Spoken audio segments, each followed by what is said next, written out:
Okay, welcome everyone to this talk on running Spring Cloud services on Amazon's ECS. My name is Joris Kuipers. That's my Twitter handle. Actually, I was at Spring I for the last time I was here was 8 years ago when it was still in Madrid, and I was still working for SpringSource. But at the moment, I'm a CTO and a hands-on architect at a company called Trifork, and I work at the Amsterdam office. I also still teach the occasional Spring training here and there. So those are my credentials. Before actually diving into what I'm going to tell you about, which is running Spring Cloud-based applications on Amazon and Docker support, I first want to set the stage a bit, so to speak, because this is going to be a bit of a journey that we did as part of a project that I'm going to be talking about. And this was a project that we started about in October last year, so half a year ago, for the Dutch lotteries. So this is an organization that runs a number of different games like the States Lottery and Toto, sports betting, that sort of thing, in the Netherlands. And what they are planning on doing and are in the process of doing is basically moving from a mostly single vendor solution to a best-of-breed system where they have multiple backends for things like subscription engines and for things like the actual central system that executes the game logic and some other systems that they have. And what they want to do is they want to take all of these systems and they want to integrate them to provide a set of APIs to clients so that they can consume all of these services. And our role is, on the one hand, to be the integration partner that actually does all of the technical work to make that feasible, and on the other hand, to do some domain design to actually make sure that we don't just pass through the APIs of the backend systems. We come up with something like a ubiquitous language and a domain model to actually encapsulate those details with the intent that it might be an option for them to later on in the future, if some system doesn't turn out to be what they hoped for, to be able to replace them without having to change all of their front-end APIs, because we would still have them just adapt to the new backend system. So that's what we started doing, and in the context of this, it was already decided that we wanted to run on a public cloud. It made sense for us to start using Docker. So that's what we started doing, and as part of coming up with an architecture, what we wanted to do is basically on the one hand say, okay, there's going to be multiple domains here, multiple subdomains. So every game itself is basically a domain. If you want to play Lotto, there's going to be a Lotto service API that allows you to say, I want to buy a ticket, or I want to see the results of what happened if a game has been, if the game results are in, to see if I won something, for example. But there's also going to be other verticals for things like managing subscriptions, as I mentioned. But on the other hand, there's going to be a horizontal layering as well, because what we need to do is on the bottom side there, we want to provide adapters basically for all of these backend systems. We call those system services. Then we might be required to do some orchestration or some additional processing of things.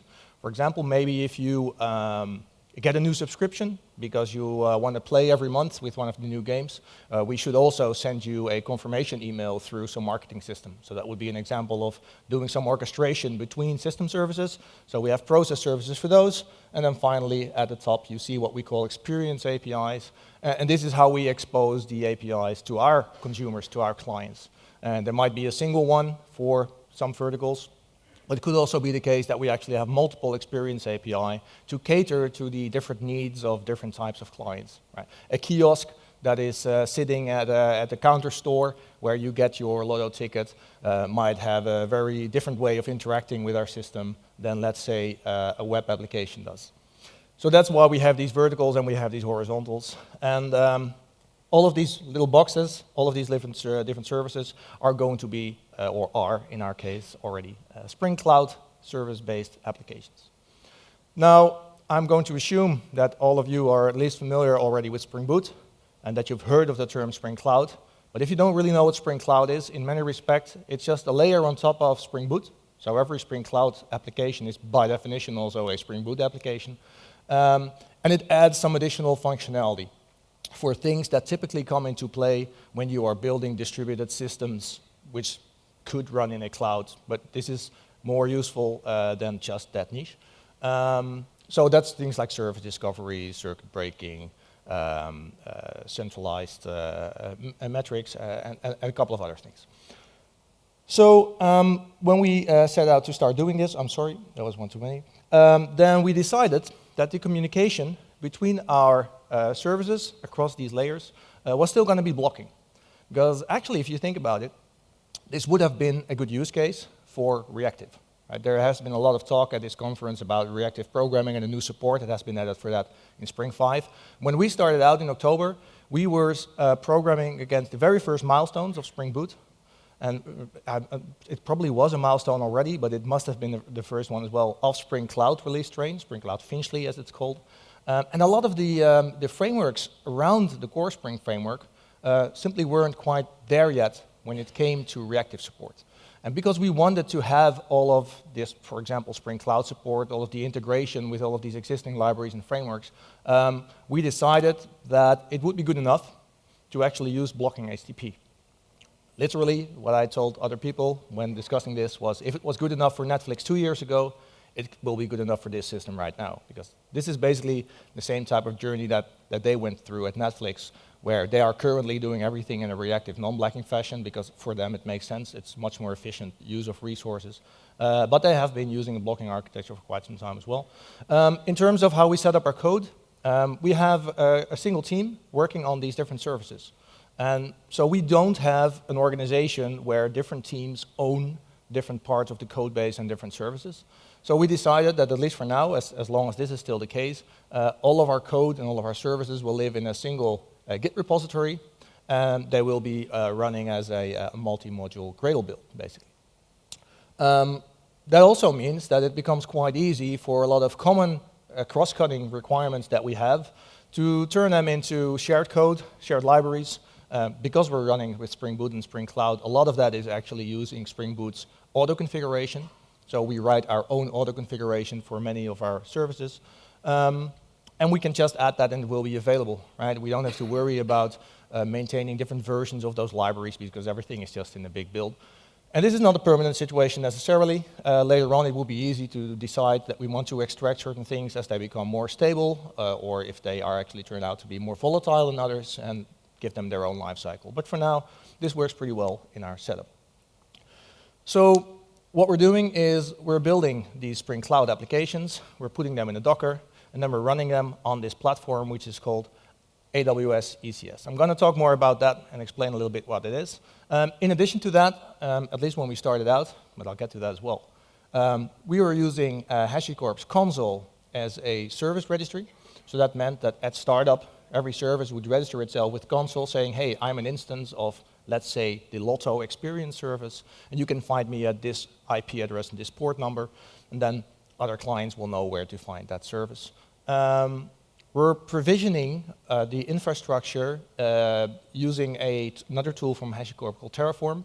This allows you to do declarative definitions of your infrastructure, like VPCs, load balancers, those types of resources. So it's infrastructure as software, basically, which is a really nice way of making sure that you have a fully automated setup to set up all of your environments and to also make incremental changes to those environments. In terms of continuous integration, continuous deployment, one of the more generic goals that we have nowadays at Trifork, and this project is no exception there, is that we want to move away from hosting stuff on our own infrastructure. We used to have our own Jenkins running on a private server. We used to have our own Artifactory for hosting things like artifacts. And what we want to do rather instead is go to clients and tell them, well, we're going to do everything running on publicly hosted services. And then whenever there is a time and for whatever reason that you would like someone else to take over, well, we can just hand over the keys, so to speak, and everything will still be there. They can fully own everything that we build for them, not just the actual deployable software, but the whole CI/CD street as well. So for that, we use a combination currently of a tool called CircleCI and a hosted GitLab. I won't go into the details of why we have two, but basically it turns out that CircleCI is really a stable tool, but not that feature-rich, and for GitLab it's quite the opposite. So that's the introduction to the project that I'm going to be talking about.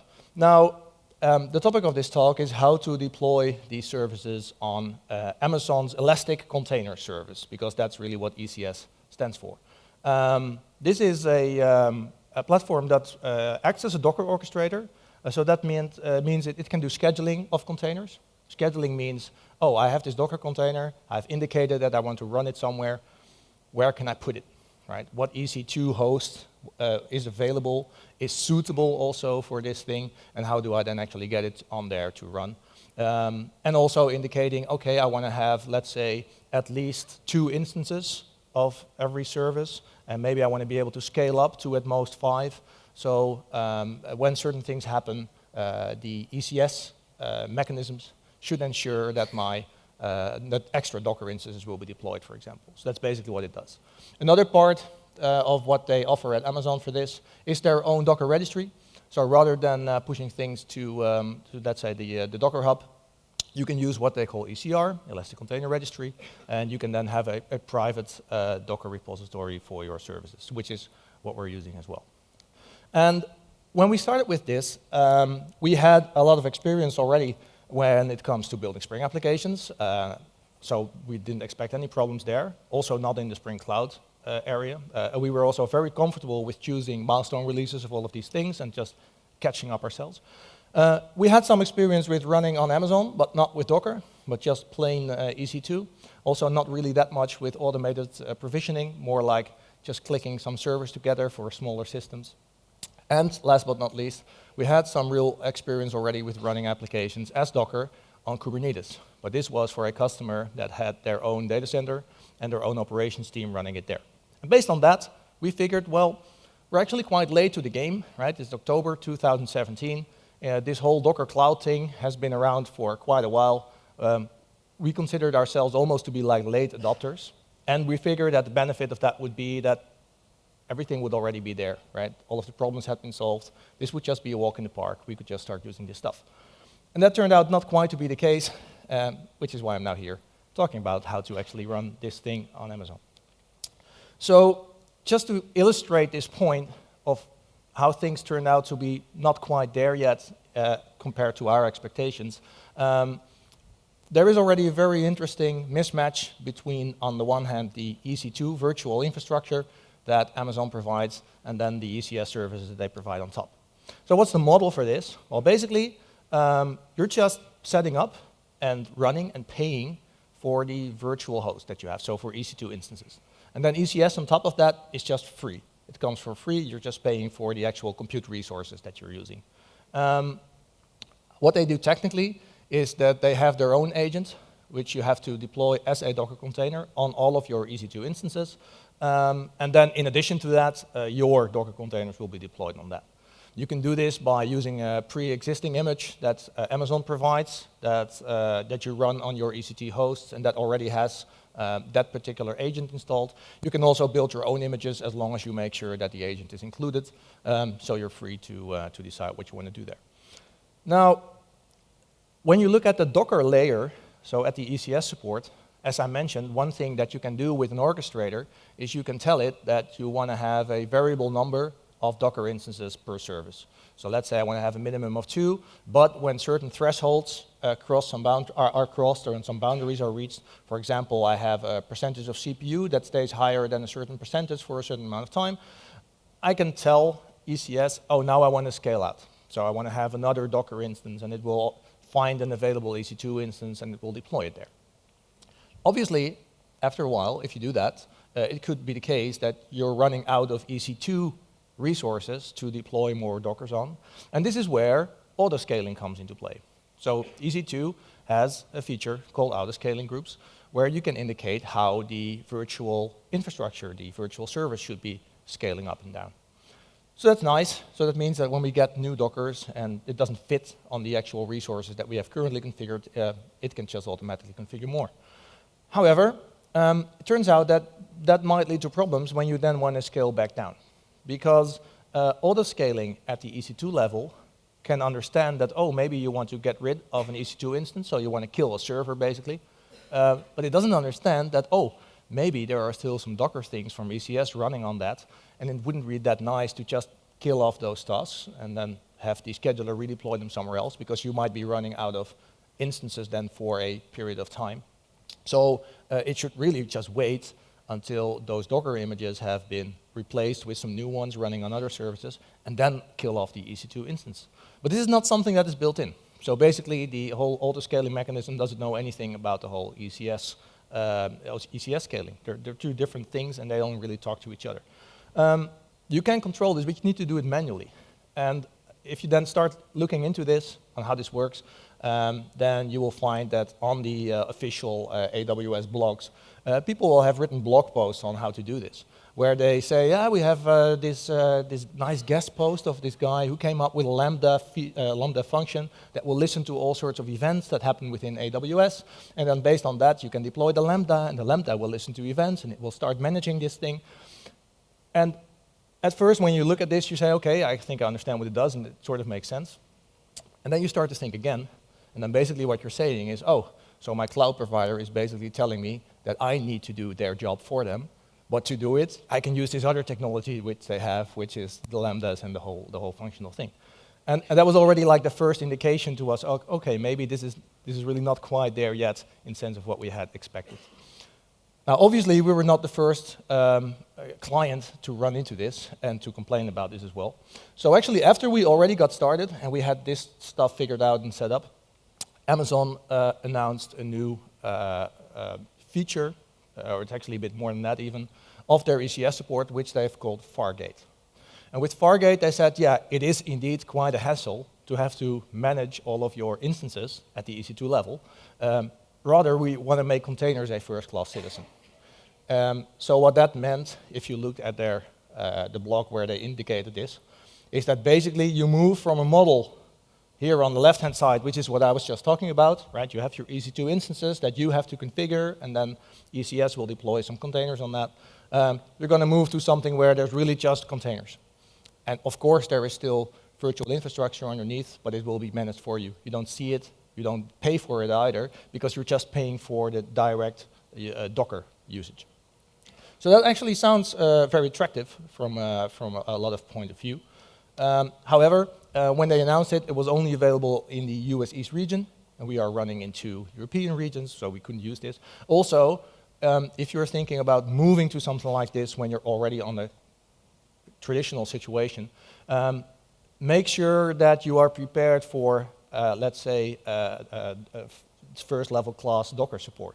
Because it means things like, oh, you cannot actually SSH into your EC2 instance and then from there into your Docker instance just to see what's wrong if there is a problem, and use operating system level tools to monitor that. All of that goes away, for example. So not necessarily an issue, but definitely something you need to be aware of.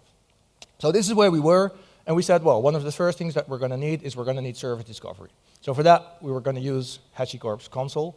We had some good experiences with that already in different settings, so we thought, let's just use that.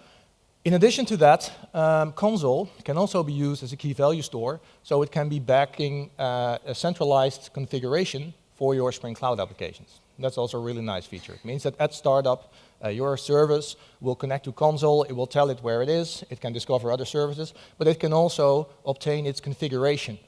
And for this, Spring Cloud has a special mechanism where it basically creates a new application context that is created before your regular application context. That one goes to Consul, it gets the configuration, creates custom property sources for that. And it's the same thing that Spring supports for their own Spring Cloud config server, for example.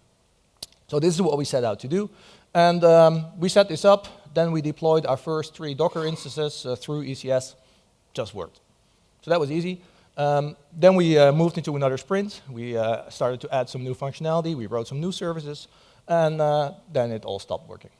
So then we learned something about how ECS really works, which is that in order to do networking within this model, we were used to things like the Kubernetes model, where basically it's all transparent, the whole infrastructure manages the whole networking for you. So if I want to talk to another Docker container, I'm just going to do that. That's not how it works here. What you have to do to communicate with another Docker running on another EC2 instance is you have to know the IP address of the EC2 host rather than that of the Docker container. And you have to know when the Docker starts up to what port on the host it will be bound, and you have to use that port to connect to it. And we didn't do that, so what happened with us is that we were using our internal within Docker IP address and port number to register with Consul. And it simply so happens to be that if you do that, but everything still runs on a single EC2 host, it actually works. So it worked by accident mostly, but pretty soon you will find out that it doesn't actually work. So what you need to do is you need to discover your host IP address and port number when you start up, and then tell your service to register with that.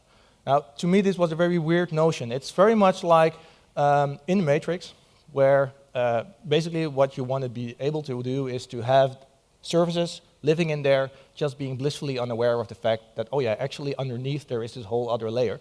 But now you have to take the red pill. As a service, you basically have to wake up from your pod, really like in the movie, unplug, get out of your pod, then look up the street address of where your pod is actually in, then get back into your pod, plug back in, and say, oh yeah, this is how I can register with my console, with my service registry. Right? To me, it was a very weird notion. But this is how it actually works, and we found plenty of information on this. So I just ignored the bad taste in my mouth, and we started off doing this. So how do you do that? Basically, there's two different things that you have to do. One is first discover the IP address of the EC2 host you're running on. That's actually relatively straightforward, because you can get that from a URL. There is just a URL that you can access from within the Docker, and that will tell you, oh yeah, you're actually running on EC2 host with this and this IP address. So in our startup script that we use to bootstrap our Spring Cloud application, what we do is we check if this is available, and then if it is available, we do a curl to get the IP address, and then we set an environment variable, which is the Spring Cloud Console Discovery IP address. Now, for those of you not familiar with Spring Boot supports this notion of relaxed binding. And what that allows you to do is to have environment variables that will automatically be bound to certain properties, Spring properties and property sources inside of your application. So this will actually be translated into a property spring.cloud.console-discovery-IP-address, which is a standard property that you can use to configure the IP address used to register with Consul. So that's that. Next up then is the port binding. And for this, just in time, in this case it was just in time, Amazon actually introduced a new feature in November last year, where you have to enable this and then you can access a metadata file. It's a JSON file on your file system within your Docker, and it's basically telling you all sorts of information about how you've been deployed, right? So it's really like the Matrix again, where someone just comes up to you and says, you think you were really living in this world, but I'll tell you where you really are, right? And you get all of this information. So then what you have to do basically is just parse the JSON and then get the port number from there, which is what we do. So here you see that we first check this configuration file if it's already there. And not only if it's there, but if it's complete already. Because it turns out that at first, at startup, this is just going to be a small file with little information, and then the rest of the information will be in there. That variable will be passed in automatically by ECS, the ECS container metadata file, and then we use a command line tool, JQ, as you can see here, to parse the JSON and extract some information out of this, right? So this is actually a relatively new feature. Before this, we found blog posts on how people did this before. You had to deploy a separate Docker instance that would just monitor other Dockers as they became available, and then they would find out about the port numbers, and then you could ask those Docker containers running as an agent, oh, what's my port number, right? So that's basically this, right? That's like a phone operator that you have to deploy especially, just to keep track of what's happening, but, well, that's no longer there. And then finally, in order to make sure that this all works, you have to make sure that if you're running multiple instances of the same service, which you should typically in a cloud-based environment, that they are all recognized by Consul as unique instances. However, the default for Spring Cloud Consul to act as a client there is when it starts up, it's going to take its application name, and it's going to take the port number that it's running on, and also, by the way, some profiles if you have those enabled, but we're not using those, and it will register itself with that. Now, we're running in Docker. And every service that we have always runs within Docker on port 8080. It's just that the binding to the host will be a different port number. So that means that if we would have multiple instances and relied on the default, every instance that registers with Consul is just going to override the already registered instances. So Docker will always think that there is at most one instance of your service and doesn't know about any of the others, right? So that pretty much defeats the whole purpose of running multiple instances. So make sure that if you're in this sort of situation, that you reconfigure this. There's a property that you can use for this. It's called the Discovery Instance ID. And for example, what you can do, this is what we did.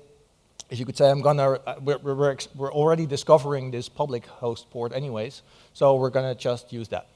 But if that's not enough, you could also include something like an IP address here. And what I've seen many people do online is put in a random number there, just to make sure that you're unique. I wouldn't recommend that, because the downside of doing a random there is that if your service gets killed, rather than is stopped gracefully, it will not deregister itself from Consul. And that means you're going to end up with all of these zombie instances there that are really not there anymore, but Consul thinks that they should be. Right. So, food for thought. That service registry, then we were also using Consul for our configuration store.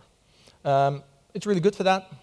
There's multiple ways actually in which you can do that. You can store individual properties as key value pairs, or you can store whole files in there, and then the key would be the service name, stuff like that. And another really nice feature, I think, in general, about the whole Spring Cloud config stuff, is that apart from having per service configuration, you can actually have configuration that applies to all services, so properties that will be available to every service. You can still overwrite those properties in service-specific files, but it's a really nice way to just have some common defaults. And we're using this for a lot of things like HTTP timeouts and that sort of thing. So the idea that we had was, well, in order to have this, you do have to get the data into Consul. You don't really want to do that by hand, by going to a user interface and then typing it in there. So a popular approach to this is to just use a Git repository and then a tool that populates your Consul key value store from that. We set off doing that, but then we thought, well, this is not a really nice solution for secrets like passwords, because then you're going to end up committing passwords into some Git repository. It doesn't really scale when people move on and off of the project, really. So we wanted a different solution for passwords. So we set out to find if there maybe was already some service within Amazon that could do this, and we found something called the AWS Parameter Store. The AWS Parameter Store is a key value store. It's part of EC2. And it's been there for a while, but again, just in time, around June last year, they announced some support that this would not just be able to store random keys, but actually hierarchical keys that you could query based on a path. So you can say, give me every value of all keys that start with a certain string, basically. It also supports encryption. So if you want to store secrets in there, you can encrypt them, and you can make sure that only services with the right authentication, basically IAM roles, are allowed to access those and to decrypt them. There's versioning support in there, so it's actually quite nice. This is what it looks like through the AWS console. So what you see is that we have names, we have types. It can be a string, list of string, or a secured string, which is encrypted. You can do versioning. You can see last modified date. All of this is properly secured.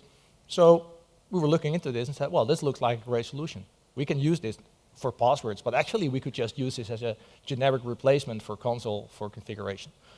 There's also SDKs, so you can configure this from Java, you can configure this from Terraform, which we were using for provisioning. The only thing is that when we started looking, there was no Spring Cloud support for this yet. We did find an open issue. It was from March last year, before the hierarchical path support, but no one had really worked on it yet. But of course, this is open source software, and we are very much a Spring company, so no support really only means no support yet. So we set out to build support for this ourselves. And very quickly, I want to explain a little bit about how the internals of Spring Cloud work here, because I think it's interesting. Basically, in Spring Cloud, there is something called a PropertySource locator.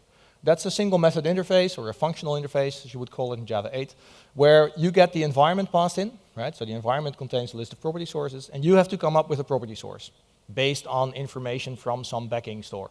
And in practice, that's not going to be a regular property source. It's always going to be a composite property source, which is basically a list of other property sources. And what happens here is that there will be one property source for shared configuration. Then there will be one just for your service. If you have any profiles enabled, there will be ones that are profile specific. So you will end up with 2 or more, typically, property sources within that composite property source. Now, to implement the locator, we could mostly just copy and paste the code from Spring Cloud Console, because we wanted to basically do the same thing. Right? We're going to calculate what property sources we want. We're going to come up with the paths for that. So where should we put the keys, or where should we find the keys? So that was easy. I did not include support for putting whole files as configuration values in there because there is a limit to what you can store in AWS parameter store. So we're just doing plain key value pairs for properties. So the only real work then is just implementing a property source that understands how to talk to this parameter store and get some configuration out of there. They have an SDK for this. It's called the AWS Simple Systems Management Client.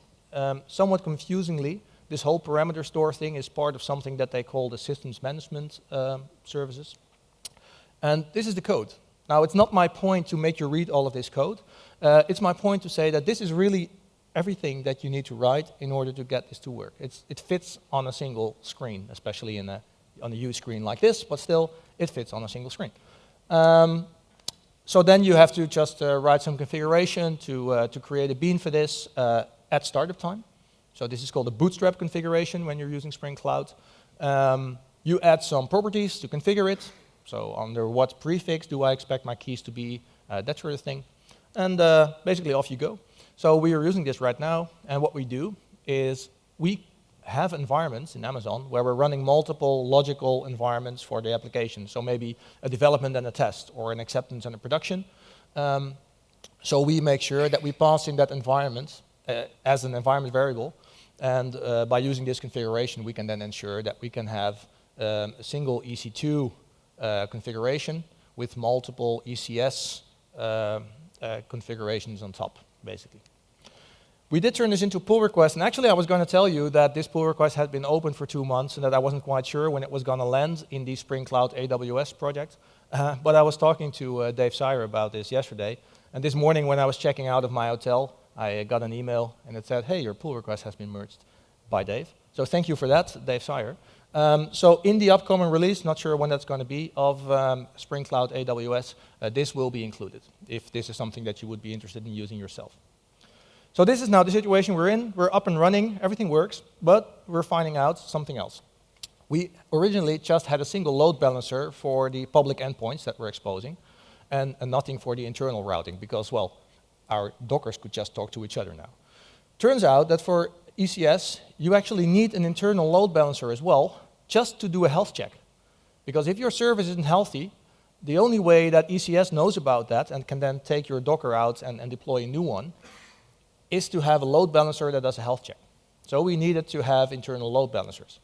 So then we said, okay, so now we have an internal load balancer. We've already got a nice replacement for the Consul configuration in the form of a parameter store.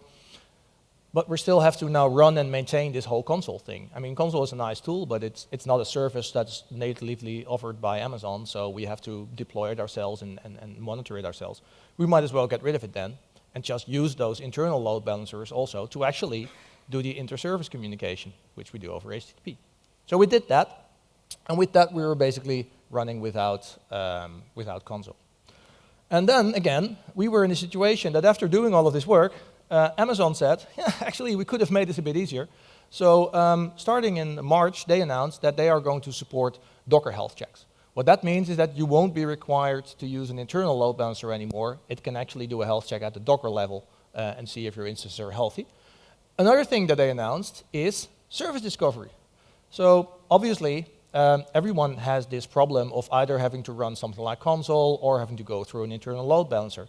And an internal load balancer, for example, gives you additional latency, because instead of having a service talking to a service, you have a service going to a load balancer going to a service.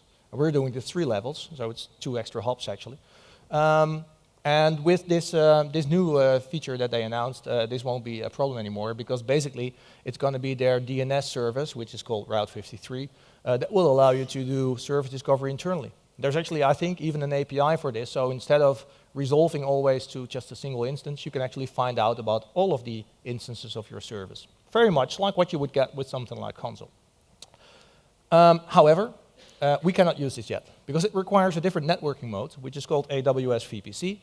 That's also, this feature is not available yet everywhere, probably not in our region as well. So what's this other networking mode? It's something called AWSVPC. You might consider it like a cloud-native networking mode.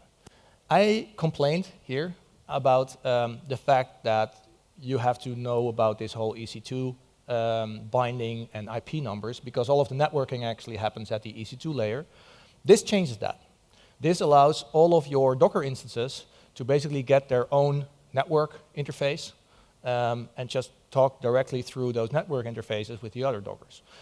Again, something that was only introduced late last year, it does have some really nice characteristics. For example, instead of being forced to just go with all of the security configuration that happens to be active on your host, you can actually configure this at a per container level now, which makes much more sense if you're just deploying cloud-based services as Docker containers. This is optional for EC2. If you choose to actually use the new Fargate support, this is required. You only get this way of working. There is no other way anymore.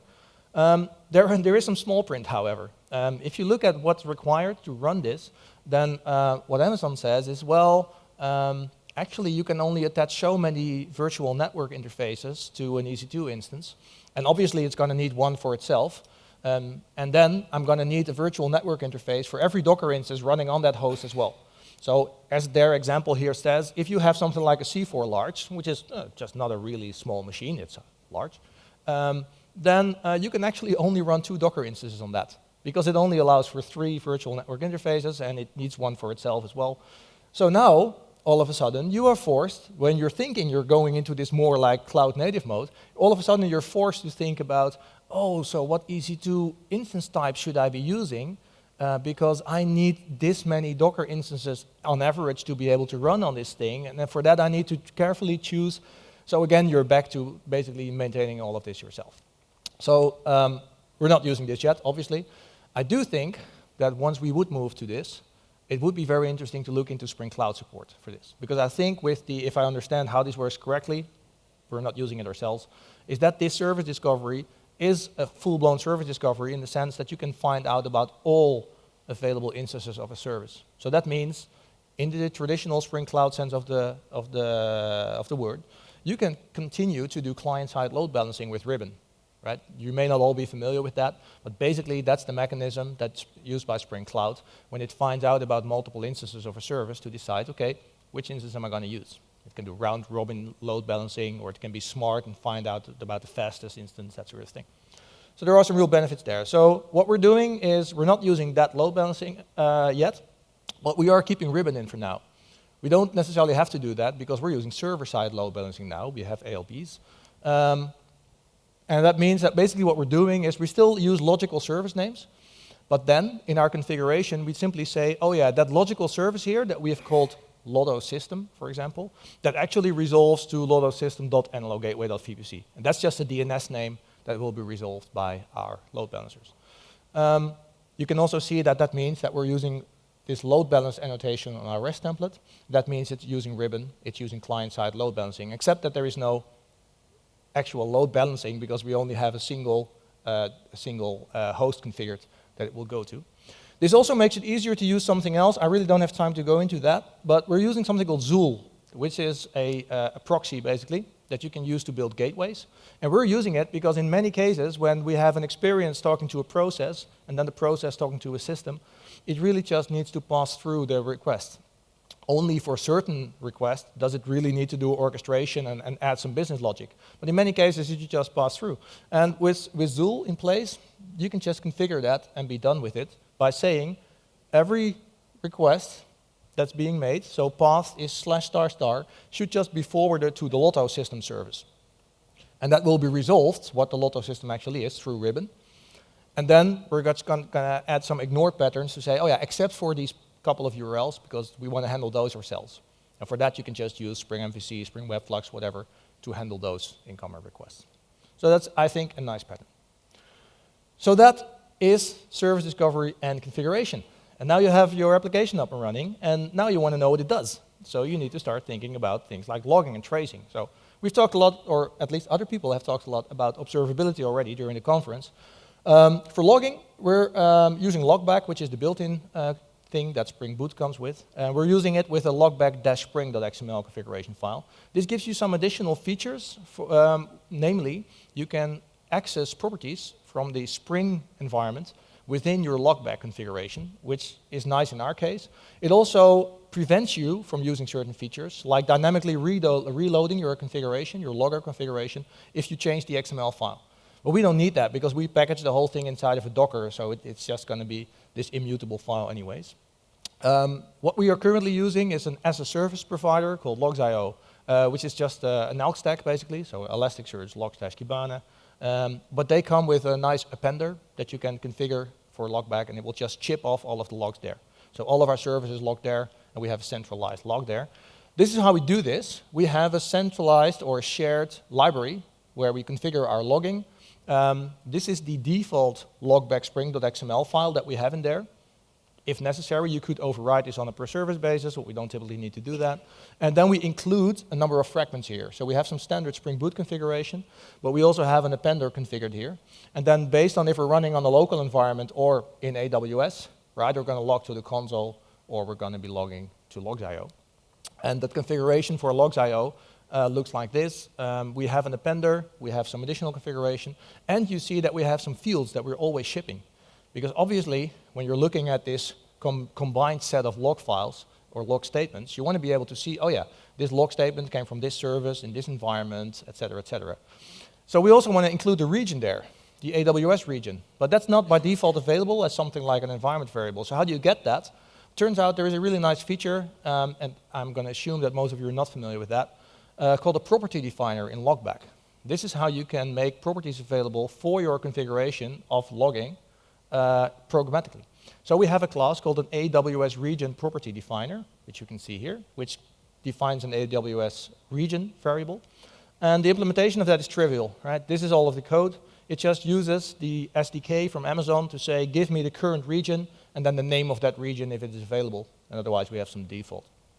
But with this, it becomes really easy to make sure that for observability purposes, tracing, logging, that sort of thing, that this information is actually available where you want it to be. We're also using Sleuth.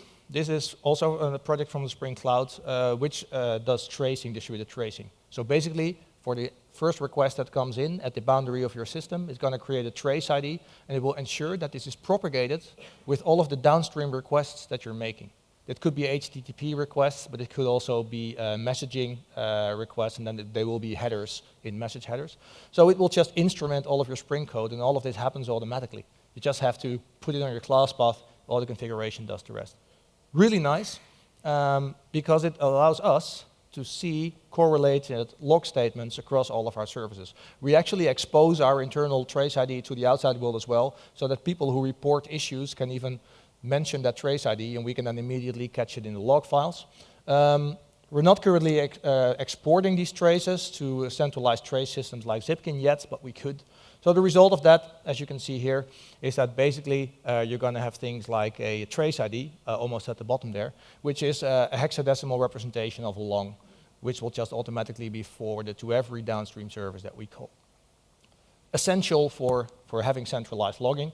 There is an interesting thing there. Amazon has this same support. An Amazon load balancer can actually add a trace ID, but it's a very different type of trace ID. It sort of looks like this, where the root part of that string is the trace, and the self part of that string is what you would call a span in Zipkin terms, if you're familiar with that. So we cannot say we're going to just natively integrate this with Zipkin, but we would still like to have this Amazon trace ID as well in our downstream services. Because then, if there is an access log in Amazon that tells us something interesting happened, we could still find all of the corresponding log statements. Turns out it's completely trivial to do this, because with Sleuth, what you can do is just configure a propagation keys property, which is a comma-separated list. And then if you have request headers that match that, and remember, request headers are case insensitive, so this could be anything really in terms of casing, it will just automatically propagate these downstream. And that means that we get exactly the behavior that we're after without any custom code or anything that you need to do there. So again, this is something I would highly recommend if you're running in an environment like this. Also, we wrote some code to actually extract that root ID and make it available to our map diagnostic context in our logger. That turned out to be a bit more tricky, but I don't have time to really go into the configuration there. If you're interested, come up to me after the talk. I'll show you the code. Finally, there is one tricky bit. If a Spring Boot application, or a Spring Cloud application even more, if it starts up, it will take a little while before the actual logback configuration kicks in. There is some initial bootstrapping before that. And if that has a problem, you don't see any logs. So then you don't know why your service doesn't start. For that, make sure that if you're running in something like an Amazon environment, that the standard out of your Dockers will always be sent to somewhere where you can then inspect it. On Amazon, you can do this by just configuring what they call a driver.